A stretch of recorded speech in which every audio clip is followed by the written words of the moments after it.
The Painted Veil, Somerset Maugham, Part 2. Her happiness, sometimes almost more than she could bear, renewed her beauty. Just before she married, beginning to lose her first freshness, she had looked tired and drawn. The uncharitable said that she was going off. But there is all the difference between a girl of 25 and a married woman of that age.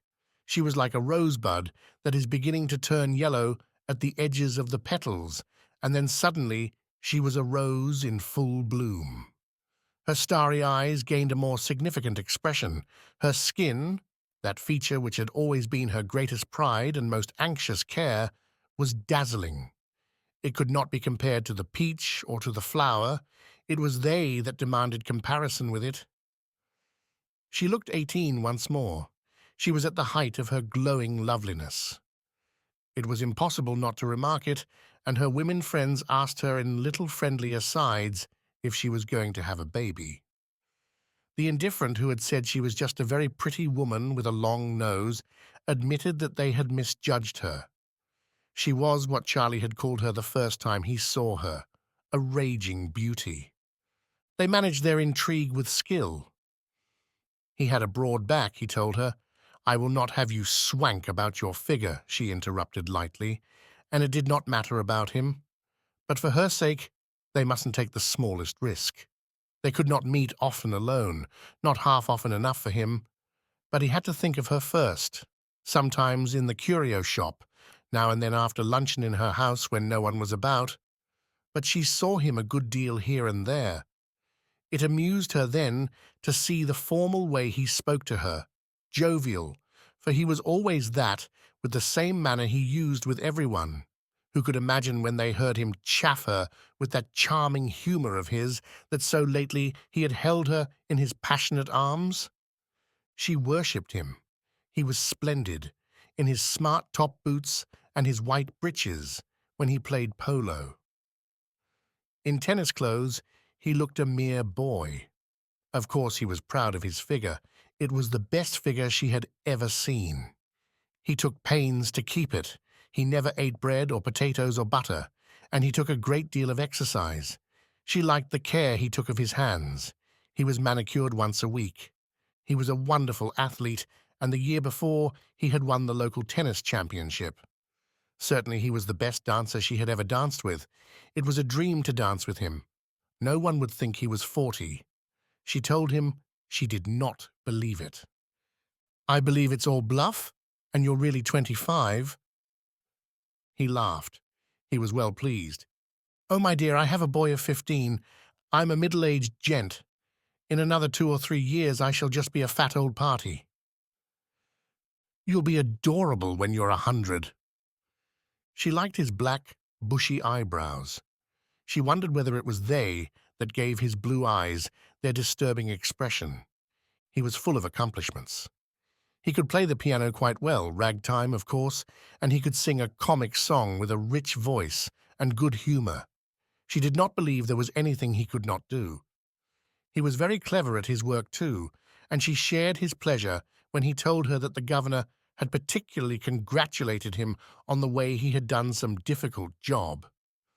Although it's I as says it, he laughed, his eyes charming with the love he bore her. There's not a fellow in the service who could have done it better. Oh, how she wished that she were his wife rather than Walter's. 17. No, of course it was not certain yet that Walter knew the truth, and if he didn't, it was better perhaps to leave well alone. But if he did, well, in the end, it would be the best thing for all of them. At first she had been, if not satisfied, at least resigned to seeing Charlie only by stealth, but time had increased her passion, and for some while now she had been increasingly impatient of the obstacles which prevented them from being always together.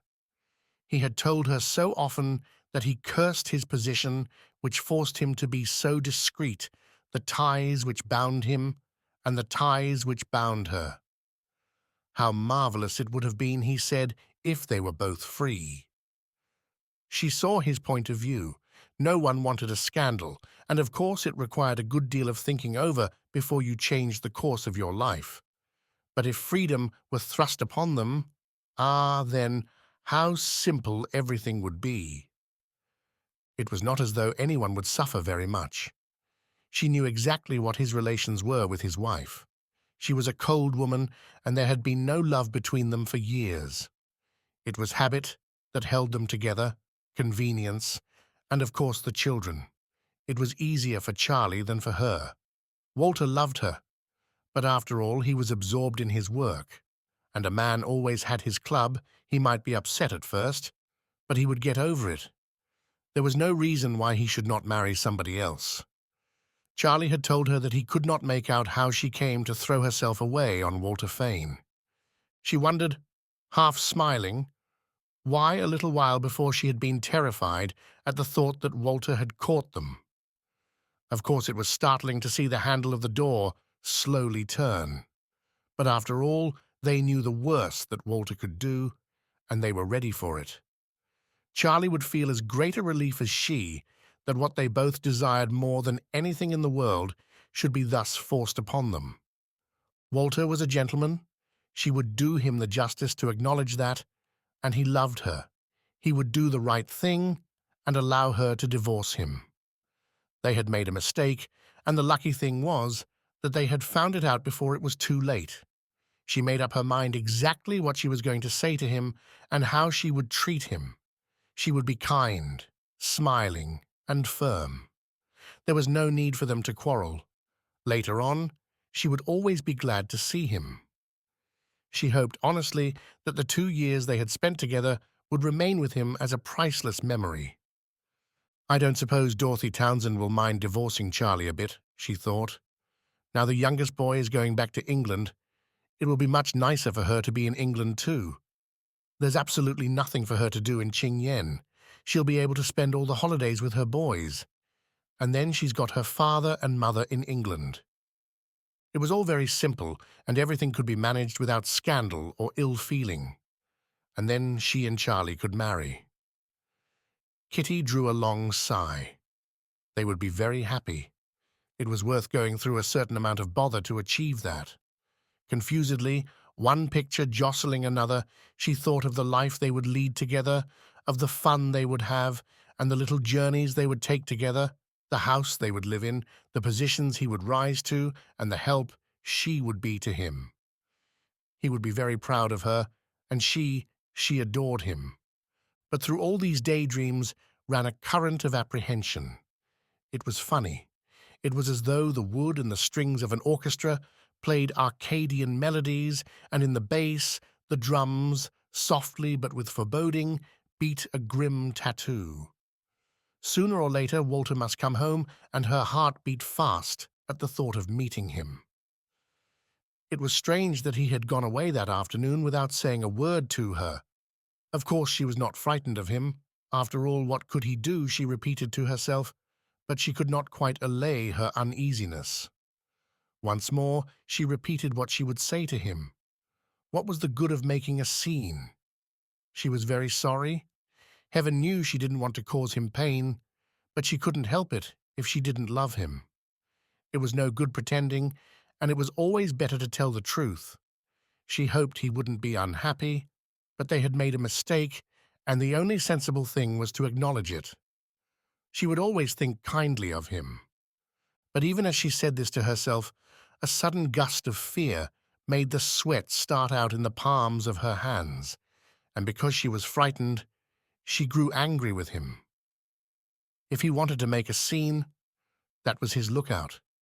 He must not be surprised if he got more than he bargained for.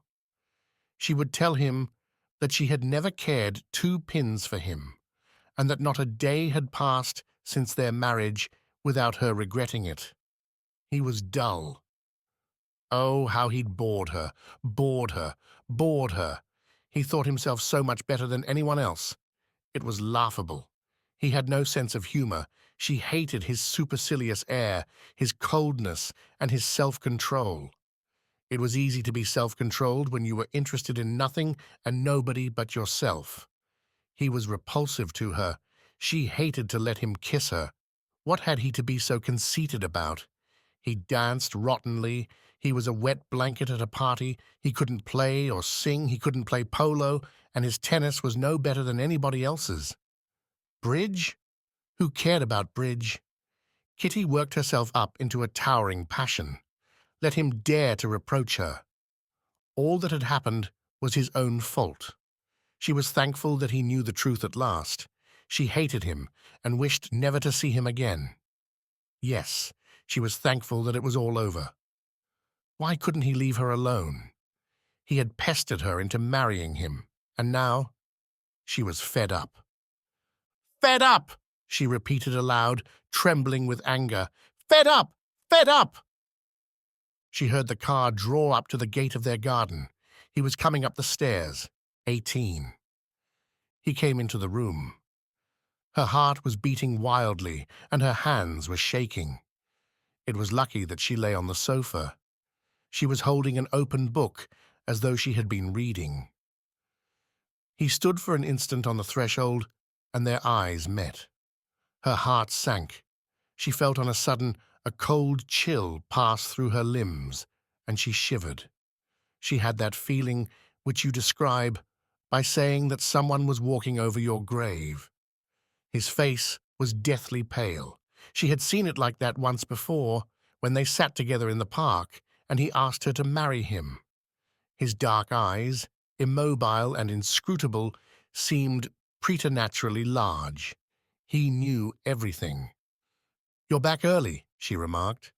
Her lips trembled so that she could hardly frame the words. She was terrified. She was afraid she would faint. "I think it's about the usual time." His voice sounded strange to her. It was raised on the last word in order to give his remark a casual air, but it was forced. She wondered if he saw that she was shaking in every limb. It was only by an effort that she did not scream. He dropped his eyes. "I'm just going to dress." He left the room. She was shattered. For 2 or 3 minutes she could not stir, but at last, raising herself from the sofa with difficulty, as though she had had an illness and was still weak, she found her feet. She did not know if her legs would support her. She felt her way by means of chairs and tables to the veranda, and then with one hand on the wall went to her room. She put on a tea gown, and when she went back into her boudoir, they only used the drawing room when there was a party, he was standing at a table looking at the pictures of the sketch. She had to force herself to enter. "Shall we go down? Dinner is ready." "Have I kept you waiting?" It was dreadful that she could not control the trembling of her lips. When was he going to speak? They sat down, and for a moment there was silence between them. Then he made a remark, and because it was so commonplace, it had a sinister air. "The Empress didn't come in today," he said. "I wonder if she's been delayed by a storm." "Was she due today?" "Yes." She looked at him now and saw that his eyes were fixed on his plate. He made another observation, equally trivial, about a tennis tournament that was about to be played, and he spoke at length. His voice, as a rule, was agreeable, with a variety of tone, but now he spoke on one note. It was strangely unnatural. It gave Kitty the impression that he was speaking from a long way off, and all the time his eyes were directed to his plate, or the table, or to a picture on the wall. He would not meet hers. She realized that he could not bear to look at her. "Shall we go upstairs?" he said when dinner was finished. "If you like." She rose, and he held open the door for her. His eyes were cast down as she passed him. When they reached the sitting room, he took up the illustrated paper once more. "Is this a new sketch?" "I don't think I've seen it." "I don't know. I haven't noticed." It had been lying about for a fortnight, and she knew that he had looked it through and through. He took it and sat down. She lay again on the sofa and took her book. As a rule in the evening, when they were alone, they played coon-can or patience. He was leaning back in an armchair in a comfortable attitude, and his attention seemed absorbed by the illustration he was looking at. He did not turn the page. She tried to read, but she could not see the print before her eyes. The words were blurred. Her head began to ache violently. When would he speak? They sat in silence for an hour. She gave up the pretense of reading and, letting her novel fall on her lap, gazed into space. She was afraid to make the smallest gesture or the smallest sound. He sat quite still, in that same easy attitude, and stared with those wide, immobile eyes of his at the picture. His stillness was strangely menacing. It gave Kitty the feeling of a wild beast prepared to spring.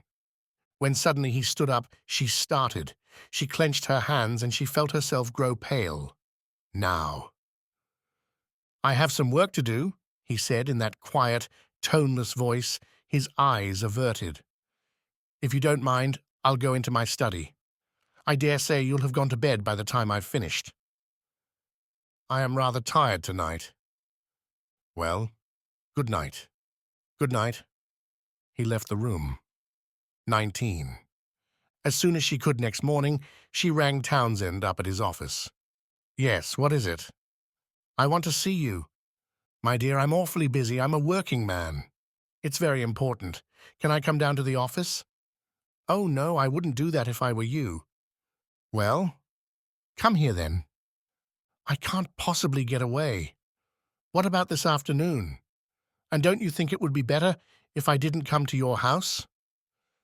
"I must see you at once." There was a pause, and she was afraid that she had been cut off. "Are you there?" she asked anxiously. "Yes, I was thinking. Has anything happened?" "I can't tell you over the telephone." There was another silence before he spoke again. "Well, look here. I can manage to see you for 10 minutes at 1, if that'll do. You'd better go to Kuchu's, and I'll come along as soon as I can." "The curio shop?" she asked in dismay. "Well, we can't meet in the lounge at the Ching Yen Hotel very well," he answered.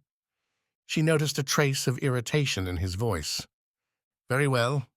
I'll go to Kuchu's." 20. She got out of her rickshaw in the Victoria Road and walked up the steep, narrow lane till she came to the shop. She lingered outside a moment, as though her attention were attracted by the bric-a-brac which was displayed.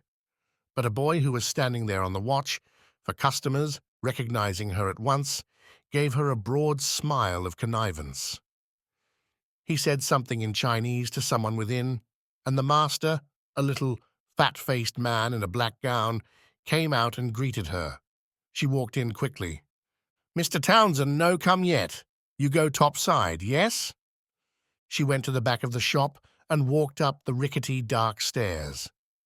The Chinese followed her and unlocked the door that led into the bedroom. It was stuffy, and there was an acrid smell of opium. She sat down on a sandalwood chest.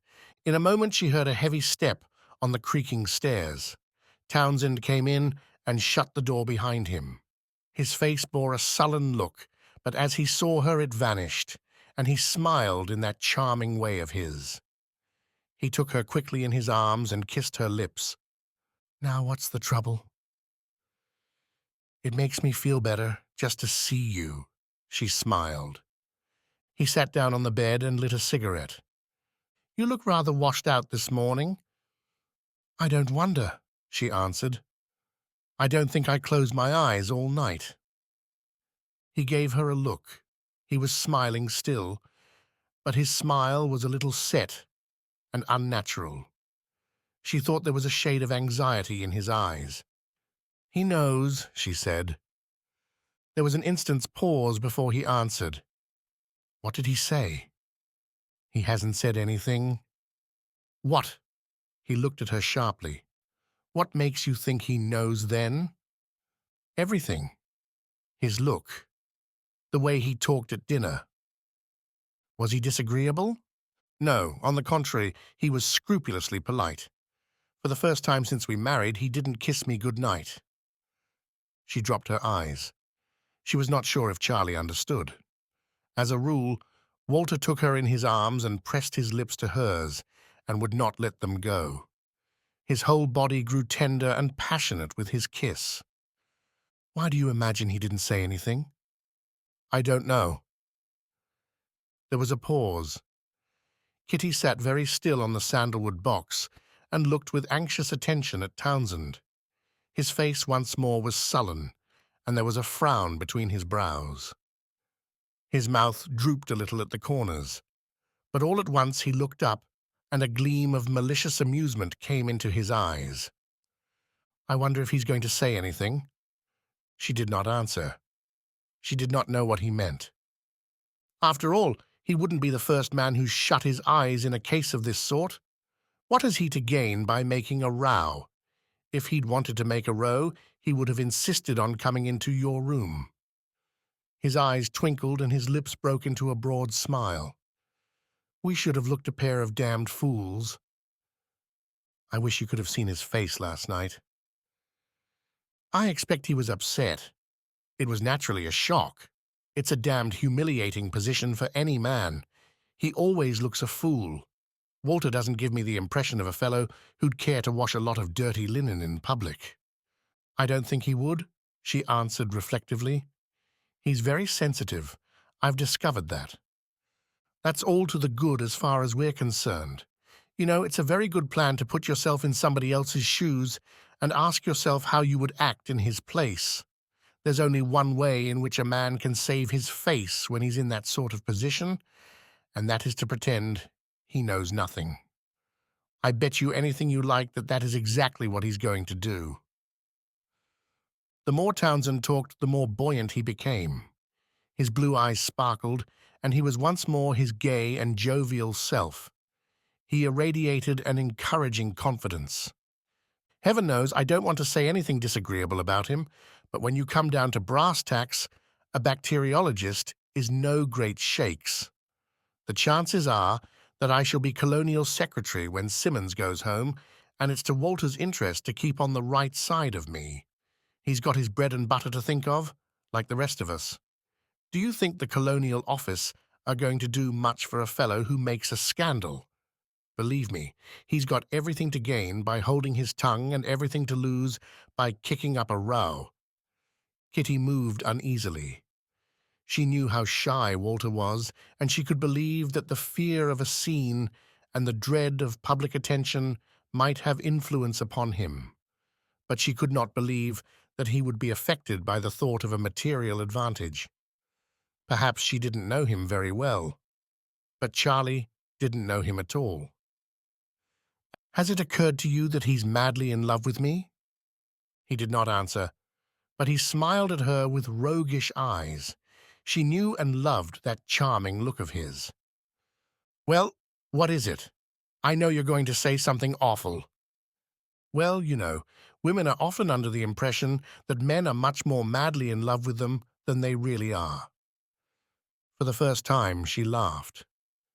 His confidence was catching. What a monstrous thing to say. I put it to you that you haven't been bothering much about your husband lately.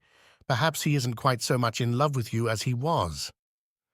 At all events, I shall never delude myself that you are madly in love with me, she retorted. That's where you're wrong. Ah, how good it was to hear him say that. She knew it, and her belief in his passion warmed her heart. As he spoke, he rose from the bed and came and sat down beside her on the sandalwood box. He put his arm round her waist. Don't worry your silly little head a moment longer, he said. I promise you there's nothing to fear. I'm as certain as I am of anything that he's going to pretend he knows nothing. You know, this sort of thing is awfully difficult to prove. You say he's in love with you. Perhaps he doesn't want to lose you altogether. I swear I'd accept anything rather than that if you were my wife. She leaned towards him. Her body became limp and yielding against his arm. The love she felt for him was almost torture. His last words had struck her. Perhaps Walter loved her so passionately that he was prepared to accept any humiliation if sometimes she would let him love her. She could understand that, for that was how she felt towards Charlie. A thrill of pride passed through her, and at the same time, a faint sensation of contempt for a man who could love so slavishly. She put her arm lovingly around Charlie's neck. "You're simply wonderful. I was shaking like a leaf when I came here, and you've made everything all right." He took her face in his hand and kissed her lips. "Darling, you're such a comfort to me," she sighed. "I'm sure you need not be nervous, and you know I'll stand by you. I won't let you down." She put away her fears, but for an instant unreasonably, she regretted that her plans for the future were shattered. Now that all danger was past, she almost wished that Walter were going to insist on a divorce. "I knew I could count on you," she said, "so I should hope. Oughtn't you to go and have your tiffin?" "Oh, damn my tiffin." He drew her more closely to him, and now she was held tight in his arms. His mouth sought hers. "Oh, Charlie, you must let me go." "Never." She gave a little laugh, a laugh of happy love and of triumph. His eyes were heavy with desire. He lifted her to her feet, and not letting her go, but holding her close to his breast, he locked the door. 21. All through the afternoon she thought of what Charlie had said about Walter. They were dining out that evening, and when he came back from the club, she was dressing. He knocked at her door. "Come in." He did not open. "I'm going straight along to dress. How long will you be?" 10 minutes." He said nothing more, but went to his own room. His voice had that constrained note which she had heard in it the night before. She felt fairly sure of herself now. She was ready before he was, and when he came downstairs, she was already seated in the car. "I'm afraid I've kept you waiting," he said. "I shall survive it," she replied, and she was able to smile as she spoke. She made an observation or two as they drove down the hill, but he answered curtly. She shrugged her shoulders. She was growing a trifle impatient. If he wanted to sulk, let him. She didn't care. They drove in silence till they reached their destination. It was a large dinner party. There were too many people and too many courses. While Kitty chatted gaily with her neighbours, she watched Walter. He was deathly pale and his face was pinched. "Your husband is looking rather washed out. I thought he didn't mind the heat. Has he been working very hard?" "He always works hard." "I suppose you're going away soon?" "Oh, yes. I think I shall go to Japan as I did last year," she said. "The doctor says I must get out of the heat if I don't want to go all to pieces." Walter did not, as usual when they were dining out, give her a little smiling glance now and then. He never looked at her. She had noticed that when he came down to the car, he kept his eyes averted, and he did the same when, with his usual politeness, he gave her his hand to alight. Now, talking with the women on either side of him, he did not smile, but looked at them with steady and unblinking eyes. And really, his eyes looked enormous, and in that pale face coal-black. His face was set and stern. "He must be an agreeable companion," thought Kitty ironically. The idea of those unfortunate ladies trying to indulge in small talk with that grim mask not a little diverted her. Of course he knew. There was no doubt about that, and he was furious with her. Why hadn't he said anything? Was it really because, though angry and hurt, he loved her as much that he was afraid she would leave him? The thought made her ever so slightly despise him, but good-naturedly. After all, he was her husband, and he provided her with board and lodging. So long as he didn't interfere with her and let her do as she liked, she would be quite nice to him. On the other hand, perhaps his silence was due merely to a morbid timidity. Charlie was right when he said that no one would hate a scandal more than Walter. He never made a speech if he could help it. He had told her once that when he was subpoenaed as a witness on a case where he was to give expert evidence, he had hardly slept for a week before. His shyness was a disease. And there was another thing.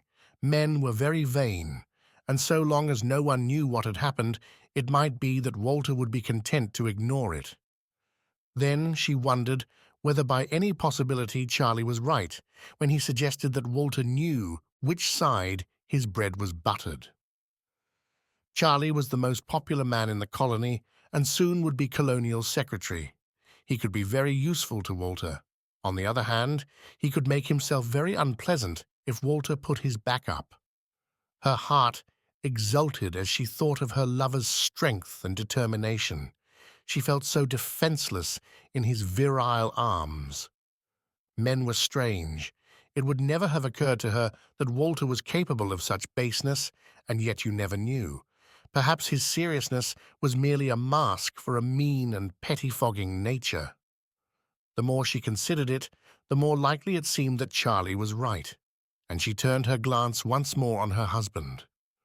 There was no indulgence in it. It happened that just then the women on either side of him were talking with their neighbors, and he was left alone. He was staring straight in front of him, forgetful of the party, and his eyes were filled with a mortal sadness. It gave Kitty a shock. 22. Next day, when she was lying down after lunch and dozing, she was aroused by a knock at her door. "Who is it?" she cried irritably. At that hour, she was unaccustomed to be disturbed. She recognized her husband's voice, and she sat up quickly. "Come in." "Did I wake you?" he asked as he entered. "In point of fact, you did," she answered in the natural tone she had adopted with him for the last 2 days. "Will you come into the next room? I want to have a little talk with you." Her heart gave a sudden beat against her ribs. "I'll put on a dressing gown." He left her. She slipped her bare feet into mules and wrapped herself in a kimono. She looked in the glass. She was very pale, and she put on some rouge. She stood at the door for a moment, nerving herself for the interview, and then with a bold face joined him. "How did you manage to get away from the laboratory at this hour?" she said. "I don't often see you at this sort of time. Won't you sit down?" He did not look at her. He spoke gravely. She was glad to do as he asked. Her knees were a little shaky, and unable to continue in that jocular tone, she kept silent. He sat also and lit a cigarette. His eyes wandered restlessly about the room. He seemed to have some difficulty in starting. Suddenly he looked full at her, and because he had held his eyes so long averted, his direct gaze gave her such a fright that she smothered a cry. "Have you ever heard of Mai Tan Fu?" he asked. "There's been a good deal about it in the papers lately." She stared at him in astonishment. She hesitated. "Is that the place where there's cholera? Mr. Arbuthnot was talking about it last night." "There's an epidemic. I believe it's the worst they've had for years. There was a medical missionary there. He died of cholera 3 days ago. There's a French convent there, and of course, there's the customs man. Everyone else has got out." His eyes were still fixed on her, and she could not lower hers. She tried to read his expression, but she was nervous, and she could only discern a strange watchfulness. How could he look so steadily? He did not even blink. "The French nuns are doing what they can. They've turned the orphanage into a hospital, but the people are dying like flies. I've offered to go and take charge." "You?" She started violently. Her first thought was that if he went, she would be free and without let or hindrance could see Charlie. But the thought shocked her. She felt herself go scarlet. Why did he watch her like that? She looked away in embarrassment. "Is that necessary?" she faltered. "There's not a foreign doctor in the place." "But you're not a doctor, you're a bacteriologist." "I am an MD, you know, and before I specialized, I did a good deal of general work in a hospital. The fact that I'm first and foremost a bacteriologist is all to the good. It will be an admirable chance for research work." He spoke almost flippantly, and when she glanced at him, she was surprised to see in his eyes a gleam of mockery. She could not understand. "But won't it be awfully dangerous?" "Awfully." He smiled. It was a derisive grimace. She leaned her forehead on her hand. Suicide. It was nothing short of that. Dreadful. She had not thought he would take it like that. She couldn't let him do that. It was cruel. It was not her fault if she did not love him. She couldn't bear the thought that he should kill himself for her sake. Tears flowed softly down her cheeks. "What are you crying for?" His voice was cold. "You're not obliged to go, are you?" "No. I go of my own free will." "Please don't, Walter. It would be too awful if something happened. Supposing you died?" Though his face remained impassive, the shadow of a smile once more crossed his eyes. He did not answer. "Where is this place?" she asked after a pause. "Meitanfu? It's on a tributary of the Western River. We should go up the Western River and then by chair." "Who is we?" "You and I." She looked at him quickly. She thought she had heard amiss. But now the smile in his eyes had travelled to his lips. His dark eyes were fixed on her. "Are you expecting me to come too?" "I thought you'd like to—" Her breath began to come very fast. A shudder passed through her. "But surely it's no place for a woman. The missionary sent his wife and children down weeks ago, and the APC man and his wife came down. I met her at a tea party. I've just remembered that she said they left some place on account of cholera." "There are 5 French nuns there." Panic seized her. "I don't know what you mean. It would be madness for me to go. You know how delicate I am. Dr. Hayward said I must get out of Ching Yen on account of the heat. I could never stand the heat up there. And cholera! I should be frightened out of my wits. It's just asking for trouble. There's no reason for me to go. I should die." He did not answer. She looked at him in her desperation, and she could hardly restrain a cry. His face had a sort of black pallor, which suddenly terrified her. She saw in it a look of hatred. Was it possible that he wanted her to die? She answered her own outrageous thought. "It's absurd. If you think you ought to go, it's your own lookout. But really you can't expect me to. I hate illness, a cholera epidemic.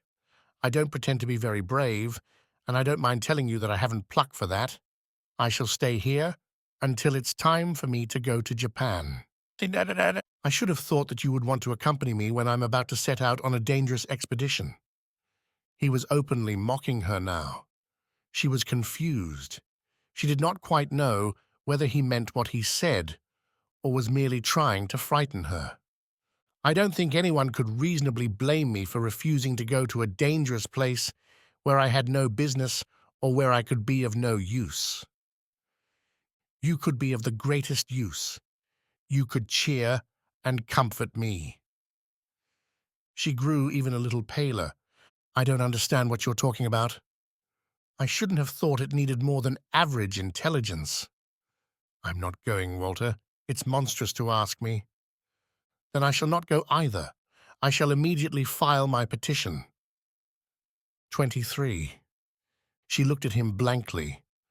What he said was so unexpected that at the first moment she could hardly gather its sense. "What on earth are you talking about?" she faltered. Even to herself her reply rang false, and she saw the look of disdain which it called forth on Walter's stern face.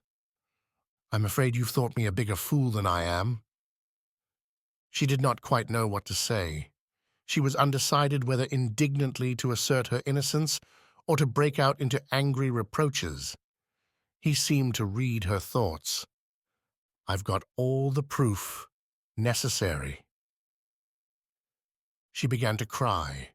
The tears flowed from her eyes without any particular anguish, and she did not dry them. To weep gave her a little time to collect herself. But her mind was blank. He watched her without concern, and his calmness frightened her. He grew impatient. "You're not going to do much good by crying, you know." His voice, so cold and hard, had the effect of exciting in her a certain indignation. She was recovering her nerve. "I don't care." I suppose you have no objection to my divorcing you. It means nothing to a man. Will you allow me to ask why I should put myself to the smallest inconvenience on your account? It can't make any difference to you. It's not much to ask you to behave like a gentleman. I have much too great a regard for your welfare. She sat up now and dried her eyes. What do you mean? She asked him. Townsend will marry you only if he is correspondent, and the case is so shameless that his wife is forced to divorce him. You don't know what you're talking about, she cried. You stupid fool. His tone was so contemptuous that she flushed with anger. And perhaps her anger was greater because she had never before heard him say to her any but sweet, flattering, and delightful things. She had been accustomed to find him subservient to all her whims. If you want the truth, you can have it. He's only too anxious to marry me. Dorothy Townsend is perfectly willing to divorce him, and we shall be married the moment we're free. Did he tell you that in so many words, or is that the impression you have gained from his manner? Walter's eyes shone with bitter mockery. They made Kitty a trifle uneasy.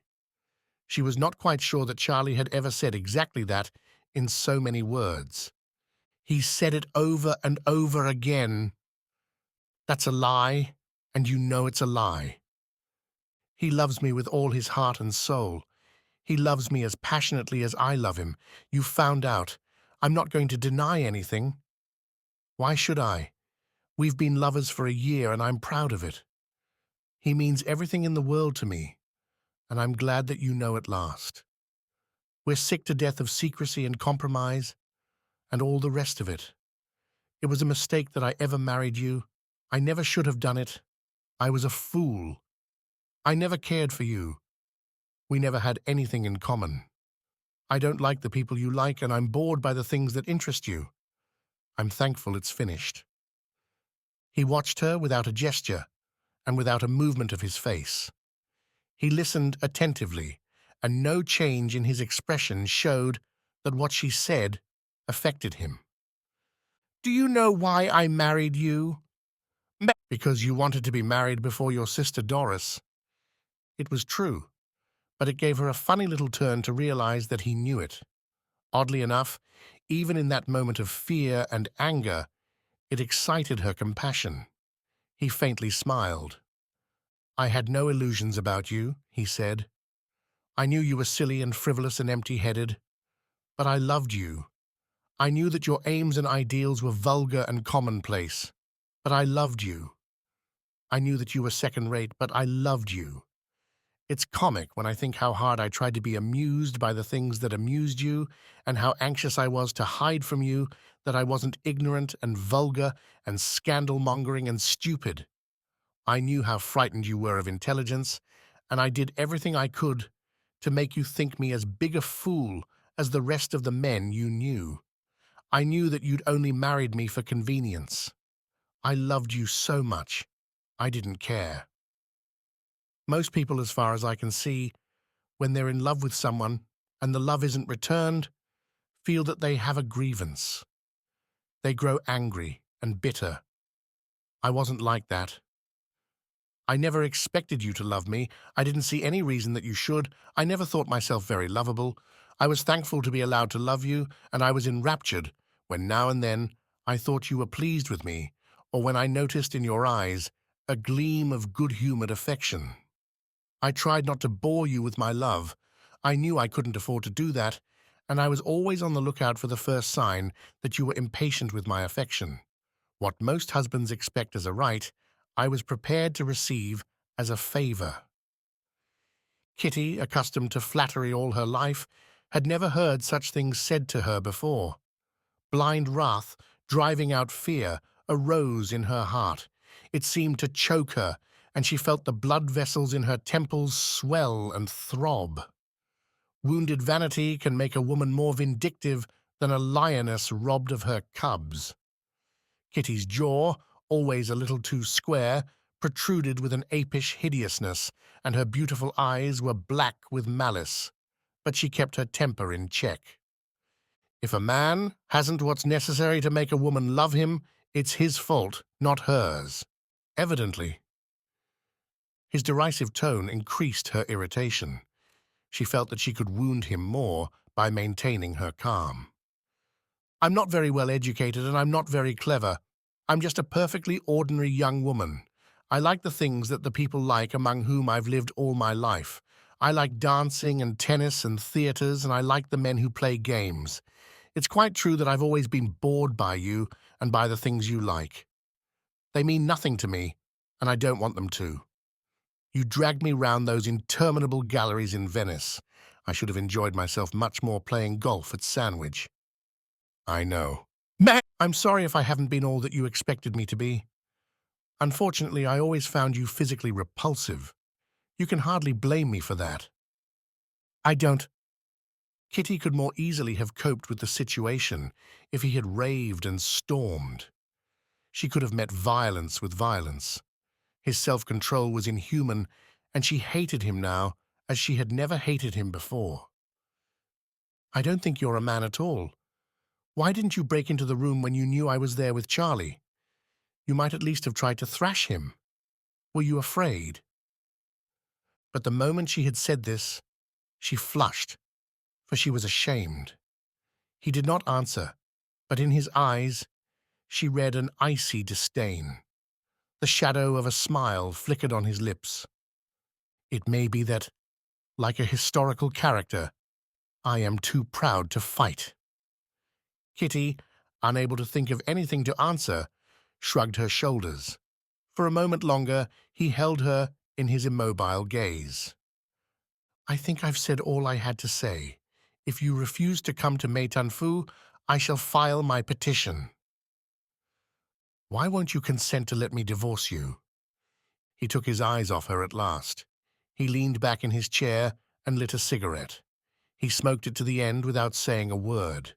Then, throwing away the butt, he gave a little smile. He looked at her once more. If Mrs. Townsend will give me her assurance that she will divorce her husband, and if he will give me his written promise to marry you within a week of the 2 decrees being made absolute, I will do that. There was something in the way he spoke which disconcerted her, but her self-respect obliged her to accept his offer in the grand manner. That is very generous of you, Walter. To her astonishment, he burst suddenly into a shout of laughter. She flushed angrily. What are you laughing at? I see nothing to laugh at. I beg your pardon. I dare say my sense of humor is peculiar.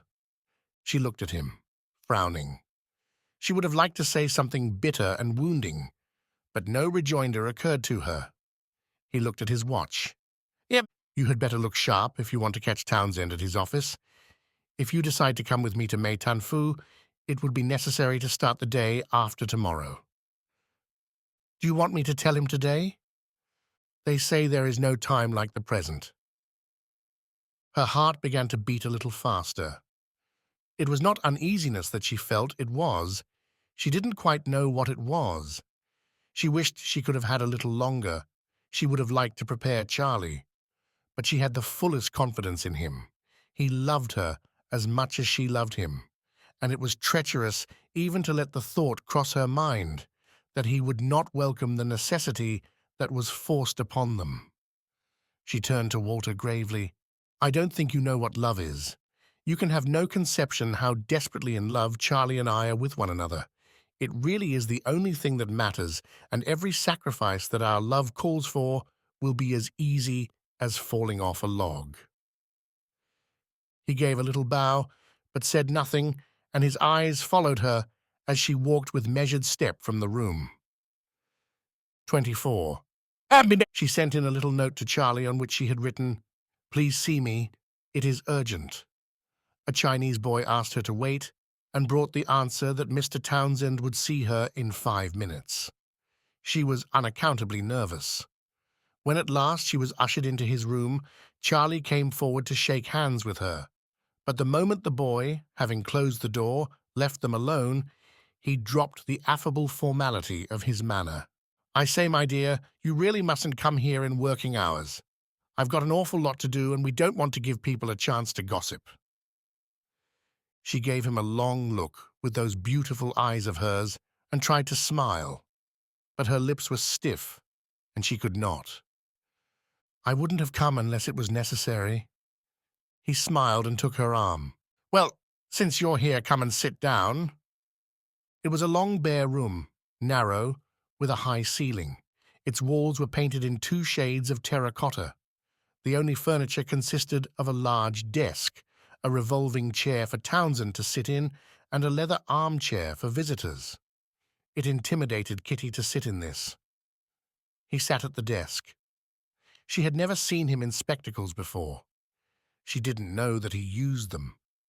When he noticed that her eyes were on them, he took them off. I only use them for reading, he said. Her tears came easily, and now, she hardly knew why, she began to cry. She had no deliberate intention of deceiving, but rather an instinctive desire to excite his sympathy. He looked at her blankly. Is anything the matter? Oh, my dear, don't cry. She took out her handkerchief and tried to check her sobs. He rang the bell, and when the boy came to the door, went to it. If anyone asks for me, say I'm out. Very good, sir. The boy closed the door. Charlie sat on the arm of the chair and put his arm round Kitty's shoulders. Now, Kitty dear, tell me all about it. Walter wants a divorce, she said. She felt the pressure of his arm on her shoulder cease. His body stiffened. There was a moment's silence, then Townsend rose from her chair and sat down once more in his. What exactly do you mean? He said. She looked at him quickly, for his voice was hoarse, and she saw that his face was dully red. I've had a talk with him. I've come straight from the house now. He says he has all the proof he wants. You didn't commit yourself, did you? You didn't acknowledge anything? Her heart sank. No, she answered. Are you quite sure? He asked, looking at her sharply. Quite sure, she lied again. He leaned back in his chair and stared vacantly at the map of China, which was hanging on the wall in front of him. She watched him anxiously. She was somewhat disconcerted at the manner in which he had received the news. She had expected him to take her in his arms and tell her he was thankful, for now they could be together always.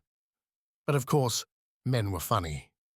She was crying softly, not now to arouse sympathy, but because it seemed the natural thing to do. This is a bloody mess we've got into, he said at length. But it's no good losing our heads. Crying isn't going to do us any good, you know. She noticed the irritation in his voice and dried her eyes. It's not my fault, Charlie. I couldn't help it. Of course you couldn't. It was just damn bad luck. I was just as much to blame as you were. The thing to do now is to see how we're going to get out of it. I don't suppose you want to be divorced any more than I do. She smothered a gasp. She gave him a searching look. He was not thinking of her at all. I wonder what his proofs really are. I don't know how he can actually prove that we were together in that room. On the whole, we've been about as careful as anyone could be. I'm sure that old fellow at the curio shop wouldn't have given us away. Even if he'd seen us go in, there's no reason why we shouldn't hunt curios together. He was talking to himself rather than to her. It's easy enough to bring charges, but it's damned difficult to prove them. Any lawyer will tell you that. Our line is to deny everything, and if he threatens to bring an action, we'll tell him to go to hell and we'll fight it. I couldn't go into court, Charlie. Why on earth not? I'm afraid you'll have to. God knows I don't want a row, but we can't take it lying down. Why need we defend it? What a question to ask. After all, it's not only you that are concerned, I'm concerned too. But as a matter of fact, I don't think you need be afraid of that. We shall be able to square your husband somehow. The only thing that worries me is the best way to set about it. It looked as though an idea occurred to him, for he turned towards her with his charming smile, and his tone, a moment before abrupt and businesslike, became ingratiating. I'm afraid you've been awfully upset, poor little woman. It's too bad. He stretched out his hand and took hers. It's a scrape we've got into, but we shall get out of it. It's not. He stopped, and Kitty had a suspicion that he had been about to say that it was not the first he had got out of. The great thing is to keep our heads. You know I shall never let you down. I'm not frightened. I don't care what he does. He smiled still, but perhaps his smile was a trifle forced. If the worst comes to the worst, I shall have to tell the governor. He'll curse me like hell, but he's a good fellow and a man of the world. He'll fix it up somehow. It wouldn't do him any good if there was a scandal. What can he do? Asked Kitty. He can bring pressure to bear on Walter. If he can't get at him through his ambition, he'll get at him through his sense of duty. Kitty was a little chilled. She did not seem able to make Charlie see how desperately grave the situation was. His airiness made her impatient. She was sorry that she had come to see him in his office. The surroundings intimidated her. It would have been much easier to say what she wanted if she could have been in his arms with hers round his neck. You don't know, Walter, she said. I know that every man has his price. She loved Charlie with all her heart, but his reply disconcerted her. For such a clever man, it was a stupid thing to say. I don't think you realize how angry Walter is. You haven't seen his face and the look of his eyes. He did not reply for a moment, but looked at her with a slight smile. She knew what he was thinking. Walter was the bacteriologist and occupied a subordinate position. He would hardly have the impudence to make himself a nuisance to the upper officials of the colony. It's no good deceiving yourself, Charlie, she said earnestly. If Walter has made up his mind to bring an action, nothing that you or anybody else can say will have the slightest influence. His face once more grew heavy and sulky. Is it his idea to make me co-respondent? At first it was. At last I managed to get him to consent to let me divorce him. Oh, well, that's not so terrible. His manner relaxed again, and she saw the relief in his eyes. That seems to me a very good way out. After all, it's the least a man can do. It's the only decent thing. But he makes a condition. He gave her an inquiring glance, and he seemed to reflect. Of course, I'm not a very rich man, but I'll do anything in my power. Kitty was silent. Charlie was saying things which she would never have expected him to say, and they made it difficult for her to speak. She had expected to blurt it out in one breath, held in his loving arms, with her burning face hid on his breast. He agrees to my divorcing him if your wife will give him the assurance that she will divorce you. Anything else?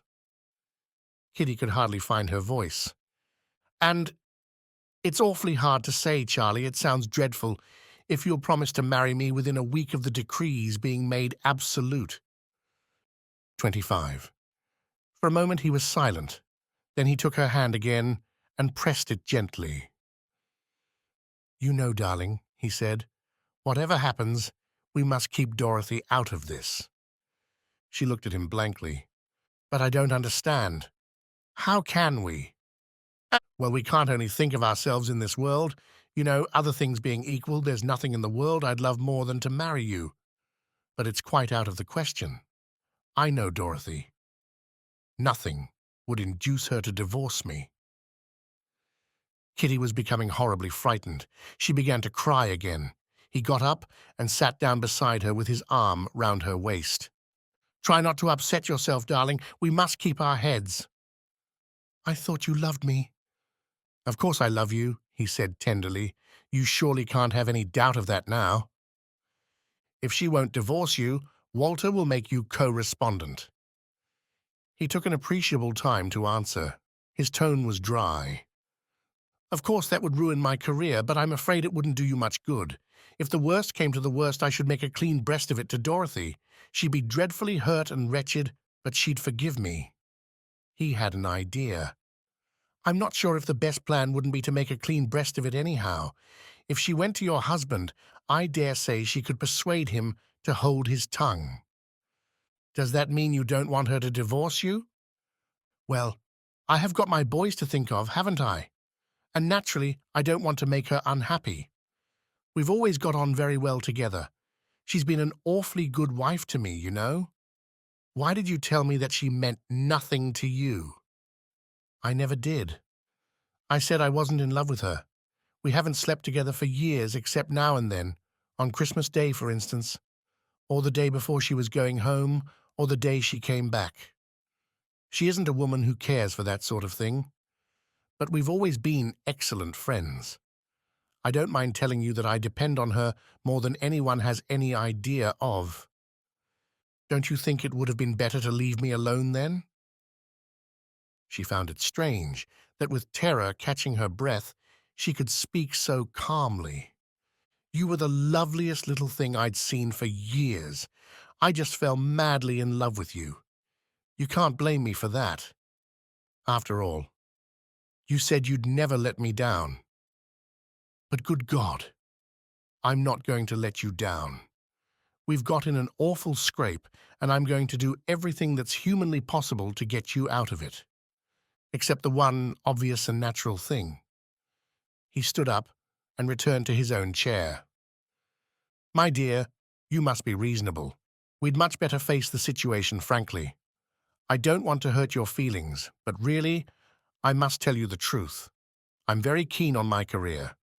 There's no reason why I shouldn't be a governor one of these days, and it's a damned soft job to be a colonial governor.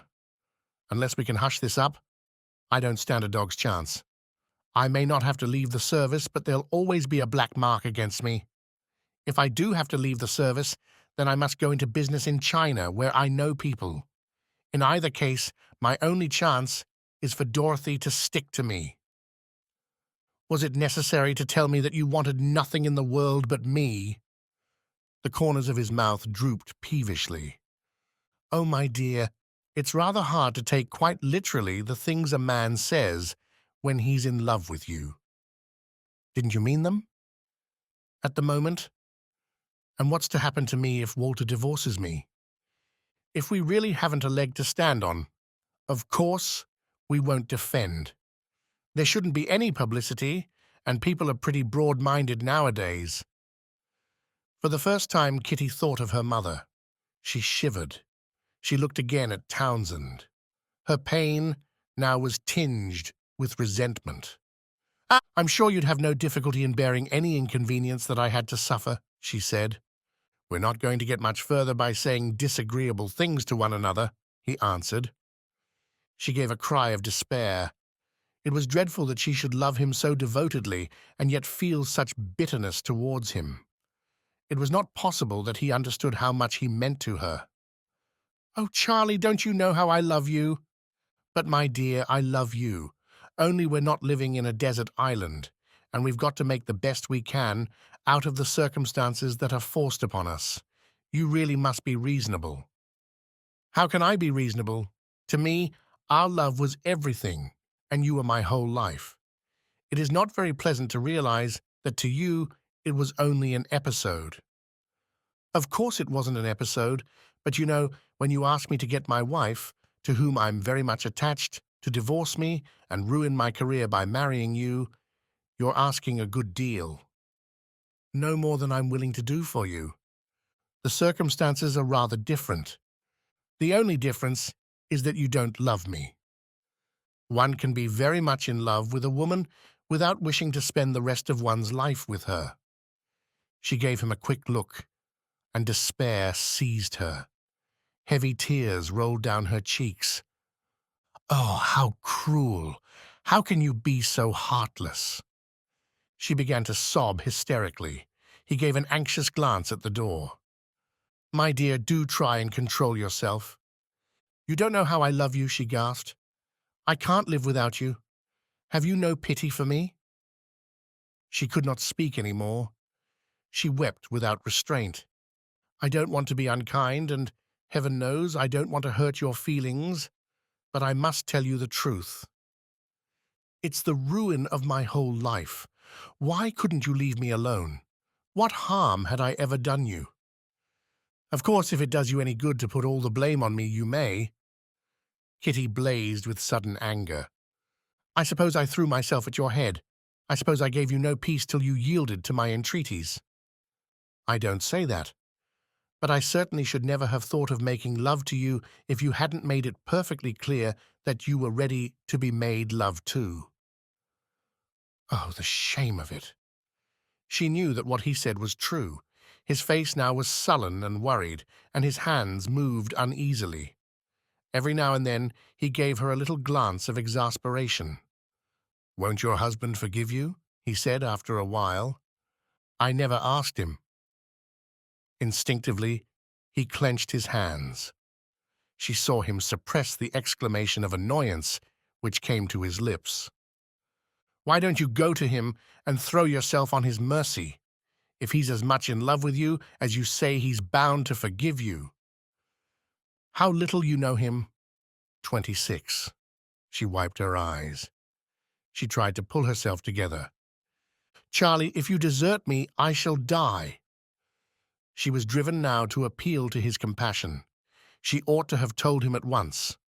When he knew the horrible alternative that was placed before her, his generosity, his sense of justice, his manliness, would be so vehemently aroused that he would think of nothing but her danger. Oh, how passionately she desired to feel his dear, protecting arms around her. "Walter wants me to go to Meitan Fu." "Oh, but that's the place where the cholera is. They've got the worst epidemic that they've had for 50 years. It's no place for a woman. You can't possibly go there." "If you let me down, I shall have to—" "What do you mean? I don't understand." "Walter is taking the place of the missionary doctor who died. He wants me to go with him." "When?" "Now, at once." Townsend pushed back his chair and looked at her with puzzled eyes. "I may be very stupid, but I can't make head or tail out of what you're saying. If he wants you to go to this place with him, what about a divorce?" "He's given me my choice. I must either go to Meitan Fu, or else he'll bring an action." "Oh, I see." Townsend's tone changed ever so slightly. "I think that's rather decent of him, don't you?" "Decent?" "Well, it's a damned sporting thing of him to go there. It's not a thing I'd fancy. Of course he'll get a CMG for it when he comes back." "But me, Charlie?" she cried, with anguish in her voice. "Well, I think if he wants you to go, under the circumstances I don't see how you can very well refuse. It means death. Absolutely certain death." "Oh, damn it all. That's rather an exaggeration. He would hardly take you if he thought that. It's no more risk for you than for him. In point of fact, there's no great risk if you're careful. I've been here when there's been cholera and I haven't turned a hair. The great thing is not to eat anything uncooked, no raw fruit or salads or anything like that, and see that your drinking water is boiled." He was gaining confidence as he proceeded, and his speech was fluent. He was even becoming less sullen and more alert. He was almost breezy. "After all, it's his job, isn't it? He's interested in bugs. It's rather a chance for him, if you come to think of it." "But me, Charlie," she repeated, not with anguish now, but with consternation. "Well, the best way to understand a man is to put yourself in his shoes. From his point of view, you've been rather a naughty little thing, and he wants to get you out of harm's way. I always thought he never wanted to divorce you. He doesn't strike me as that sort of chap. But he made what he thought was a very generous offer, and you put his back up by turning it down. I don't want to blame you, but really for all our sakes I think you ought to have given it a little consideration." "But don't you see it'll kill me? Don't you know that he's taking me there because he knows it'll kill me?" "Oh, my dear, don't talk like that. We're in a damned awkward position, and really it's no time to be melodramatic." "You've made up your mind not to understand." Oh, the pain in her heart, and the fear! She could have screamed. "You can't send me to certain death. If you have no love or pity for me, you must have just ordinary human feeling." "I think it's rather hard on me to put it like that. As far as I can make out, your husband is behaving very generously. He's willing to forgive you if you'll let him. He wants to get you away, and this opportunity has presented itself to take you to some place where for a few months you'll be out of harm's way. I don't pretend that Meitanfu is a health resort. I never knew a Chinese city that was, but there's no reason to get the wind-up about it. In fact, that's the worst thing you can do. I believe as many people die from sheer fright in an epidemic as because they get infected. But I'm frightened now. When Walter spoke of it, I almost fainted. At the first moment, I can quite believe it was a shock, but when you come to look at it calmly, you'll be all right. It'll be the sort of experience that not everyone has had. I thought. She rocked to and fro in an agony. He did not speak, and once more his face wore that sullen look, which till lately she had never known. Kitty was not crying now. She was dry-eyed, calm, and though her voice was low, it was steady. "Do you want me to go?" "It's Hobson's choice, isn't it?" "Is it?" "It's only fair to you to tell you that if your husband brought an action for divorce and won it, I should not be in a position to marry you." It must have seemed an age to him before she answered. She rose slowly to her feet. "I don't think that my husband ever thought of bringing an action." "Then why in God's name have you been frightening me out of my wits?" he asked. She looked at him coolly. "He knew that you'd let me down." She was silent, vaguely, as when you are studying a foreign language and read a page which at first you can make nothing of, till a word or a sentence gives you a clue, and on a sudden, a suspicion, as it were, of the sense flashes across your troubled wits. Vaguely, she gained an inkling into the workings of Walter's mind. It was like a dark and ominous landscape seen by a flash of lightning and in a moment hidden again by the night. She shuddered at what she saw. "He made that threat only because he knew that you'd crumple up at it, Charlie. It's strange that he should have judged you so accurately. It was just like him to expose me to such a cruel disillusion." Charlie looked down at the sheet of blotting paper in front of him. He was frowning a little, and his mouth was sulky, but he did not reply. "He knew that you were vain, cowardly, and self-seeking. He wanted me to see it with my own eyes. He knew that you'd run like a hare at the approach of danger. He knew how grossly deceived I was in thinking that you were in love with me because he knew that you were incapable of loving anyone but yourself. He knew you'd sacrifice me without a pang to save your own skin. If it really gives you any satisfaction to say beastly things to me, I suppose I've got no right to complain. Women always are unfair, and they generally manage to put a man in the wrong. But there is something to be said on the other side." She took no notice of his interruption. "And now I know all that he knew. I know that you're callous and heartless. I know that you're selfish beyond words, and I know that you haven't the nerve of a rabbit. I know you're a liar and a humbug. I know that you're utterly contemptible. And the tragic part is," her face was on a sudden distraught with pain, "the tragic part is that notwithstanding, I love you with all my heart." "Kitty." She gave a bitter laugh. He had spoken her name in that melting, rich tone of his, which came to him so naturally and meant so little. "You fool," she said. He drew back quickly, flushing and offended. He could not make her out. She gave him a look in which there was a glint of amusement. "You're beginning to dislike me, aren't you? Well, dislike me. It doesn't make any difference to me now." She began to put on her gloves. "What are you going to do?" he asked. "Oh, don't be afraid. You'll come to no harm. You'll be quite safe." "For God's sake, don't talk like that, Kitty," he answered, and his deep voice rang with anxiety. "You must know that everything that concerns you concerns me.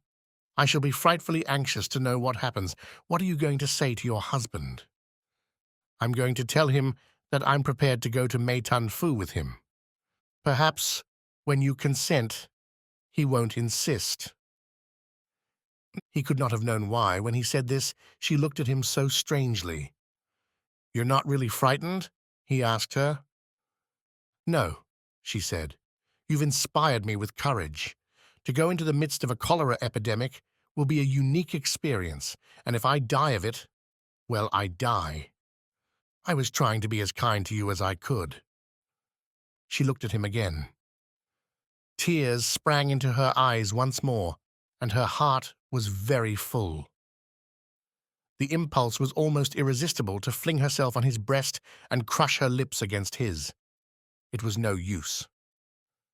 "If you want to know," she said, trying to keep her voice steady, "I go with death in my heart and fear. I do not know what Walter has in that dark, twisted mind of his, but I'm shaking with terror. I think it may be that death will be really a release." She felt that she could not hold on to her self-control for another moment. She walked swiftly to the door and let herself out before he had time to move from his chair. Townsend gave a long sigh of relief. He badly wanted a brandy and soda. 27. Walter was in when she got home. She would have liked to go straight to her room, but he was downstairs, in the hall, giving instructions to one of the boys. She was so wretched that she welcomed the humiliation to which she must expose herself. She stopped and faced him. "I'm coming with you to that place," she said. "Oh, good." "When do you want me to be ready?" "Tomorrow night." She did not know what spirit of bravado entered into her. His indifference was like the prick of a spear. She said a thing that surprised herself. "I suppose I needn't take more than a few summer things and a shroud, need I?" She was watching his face and knew that her flippancy angered him. "I've already told your ama what you'll want." She nodded and went up to her room. She was very pale. 28. They were reaching their destination at last. They were borne in chairs, day after day, along a narrow causeway between interminable rice fields. They set out at dawn and travelled till the heat of the day forced them to take shelter in a wayside inn, and then went on again till they reached the town where they had arranged to spend the night.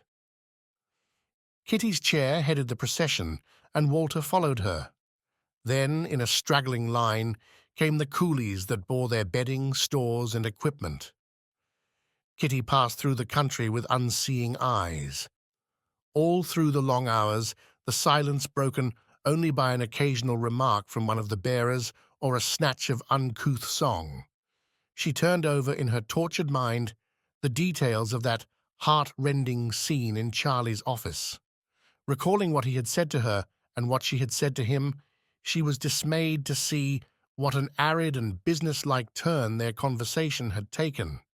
She had not said what she wanted to say, and she had not spoken in the tone she intended. Had she been able to make him see her boundless love, the passion in her heart, and her helplessness, he could never have been so inhuman as to leave her to her fate. She had been taken unawares. She could hardly believe her ears when he told her, more clearly than with words, that he cared nothing for her. That was why she had not even cried very much. She had been so dazed. She had wept since, wept miserably.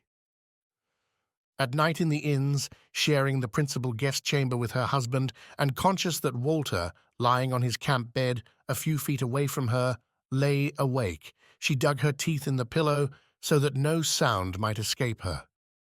But in the daytime, protected by the curtains of her chair, she allowed herself to give way. Her pain was so great that she could have screamed at the top of her voice. She had never known that one could suffer so much, and she asked herself desperately what she had done to deserve it. She could not make out why Charlie did not love her. It was her fault, she supposed, but she had done everything she knew to make him fond of her. They had always got on so well. They laughed all the time they were together. They were not only lovers, but good friends. She could not understand. She was broken. She told herself that she hated and despised him, but she had no idea how she was going to live if she was never to see him again. If Walter was taking her to Meitan Fu as a punishment, he was making a fool of himself, for what did she care now what became of her? She had nothing to live for any more. It was rather hard to be finished with life at 27. 29. On the steamer that took them up the Western River, Walter read incessantly, but at meal times he endeavored to make some kind of conversation.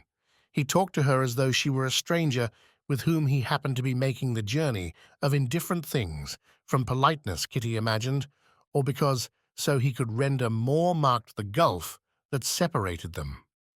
In a flash of insight, she had told Charlie that Walter had sent her to him with the threat of divorce as the alternative to her accompanying him to the stricken city in order that she might see for herself how indifferent, cowardly, and selfish he was. It was true. It was a trick which accorded very well with his sardonic humor. He knew exactly what would happen, and he had given her necessary instructions before her return. She had caught in his eyes a disdain which seemed to include her lover as well as herself. He said to himself, perhaps, that if he had been in Townsend's place, nothing in the world would have hindered him from making any sacrifice to gratify her smallest whim. She knew that was true also. But then, when her eyes were opened, how could he make her do something which was so dangerous, and which he must know frightened her so terribly? At first she thought he was only playing with her until they actually started, no, later, till they left the river and took to the chairs for the journey across country. She thought he would give that little laugh of his and tell her that she need not come. She had no inkling what was in his mind. He could not really desire her death. He had loved her so desperately. She knew what love was now, and she remembered 1,000 signs of his adoration.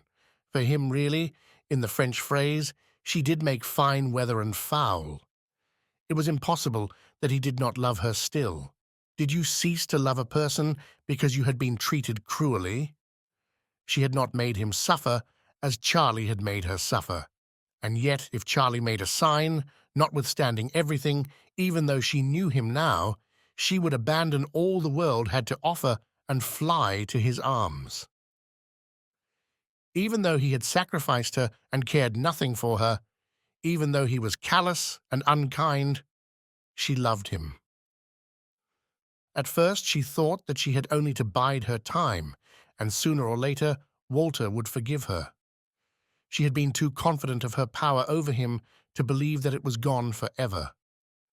Many waters could not quench love. He was weak if he loved her, and she felt that love her he must.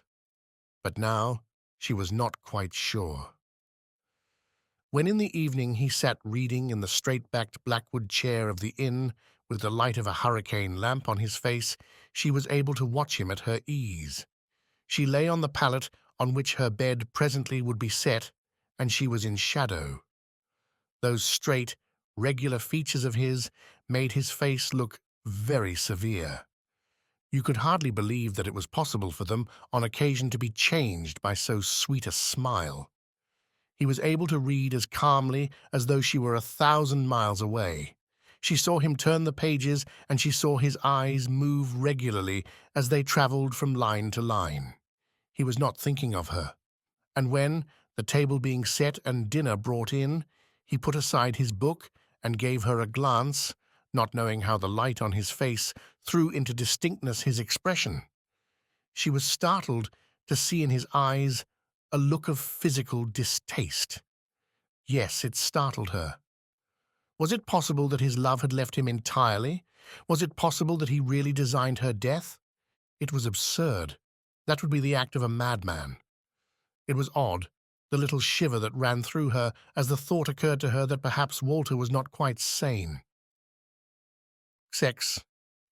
Suddenly her bearers, long silent, began to speak, and one of them, turning round, with words she could not understand, and with a gesture sought to attract her attention.